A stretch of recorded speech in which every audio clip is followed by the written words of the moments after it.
Thank you. I rise on behalf of the opposition to speak on the District Court Legislation Amendment Bill. This is a bill which contains preeminently administrative matters for government in consultation with the leadership of the District Court to enact. And we are satisfied that this bill has been developed in consultation with the Chief Judge of the District Court, and accordingly we are happy to support it. But this bill also reminds us of how important to the lives of our citizens it is that our government fulfils its responsibility to administer well and executes their functions appropriately.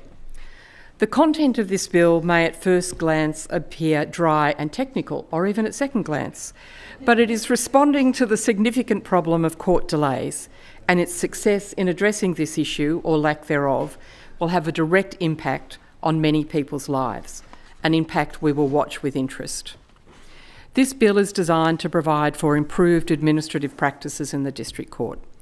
As we've been told already, it will extend the number of people who are able to be administrators and allocate cases.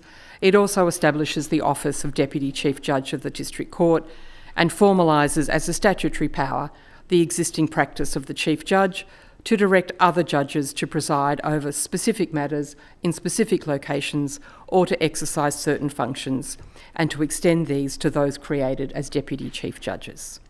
It also provides that more than one judicial registrar may be appointed to the District Court at a time.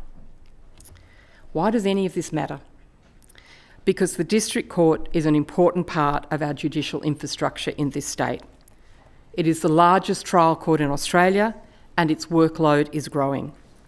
We see the pressures on our crowded roads and in our overflowing hospitals, but we do not always recognise the growing pressures on our court system and the increasing volume and complexity of cases with which they are called upon to deal. The Bureau of Crime Statistics and Research tells us that in 2024, District Court trials took 834 days to finalise. That is 109 days longer than in 2020. This is a sign of a court under significant workload stress. But these waiting times are more than dry statistics. They represent real people with real issues waiting increasingly long times to have their matters resolved. And this has a significant impact on how they can live their lives. A commercial dispute which takes over 2 years to resolve can impact significantly on business success. A criminal matter, much of the workload of the District Court, with a listing delay of many months, impacts significantly on all those involved. It is highly stressful for the victim of the alleged crime, waiting for a resolution. And if the accused is not granted bail and is on remand, jailed for many, many months awaiting a court date, this is a major life impact. Criminal trials assess guilt or innocence. If a person is acquitted, they walk free to go on with their life, innocent of any crime. But think of the situation of someone like Daniel Martinez, held on remand for 8 months and then acquitted. It is much harder to rebuild an innocent life after you've lost your job, probably your house, and possibly also your relationship, because you have been held without bail for 8 long months, waiting for a trial date. Court delays are not just boxar statistics. They have significant real-world impacts, which is why we hope that this legislation works to address this issue. It is also confusing why, with these known court delays, the government has decided to prohibit the use of electronic monitoring for all those on bail, except for persons accused of certain domestic violence offences. As of June 2025, 44% of our prison population is now on remand.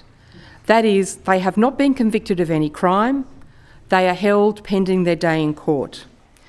And according to Boxar's latest figures, this represents an uplift of 20% in the numbers of those on remand. Remand plays an important role in assuring community safety, and this is the principal consideration in any bail decision. But when we have such lengthy trial delays, we need to be thinking about other ways in which community safety can be assured, and the accused, who may turn out to be innocent, can still keep their jobs and make their mortgage payments.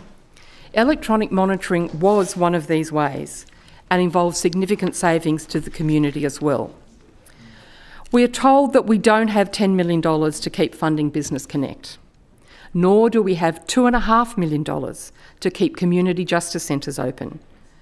But we can find $100.5 million in the last budget in additional funding for corrections to cover in part the growth in the number of prisoners on remand. A number and a community cost that will continue to grow while we do not manage court wait times and we refuse to use sensible, safe and cost-effective tools such as electronic monitoring to watch compliance with bail conditions. Hopefully, the changes in this bill will start to address the wait times in the District Court, which have blown out significantly. To the extent that these administrative changes will smooth processes and address waiting times, they are very welcome. We will watch their success with care.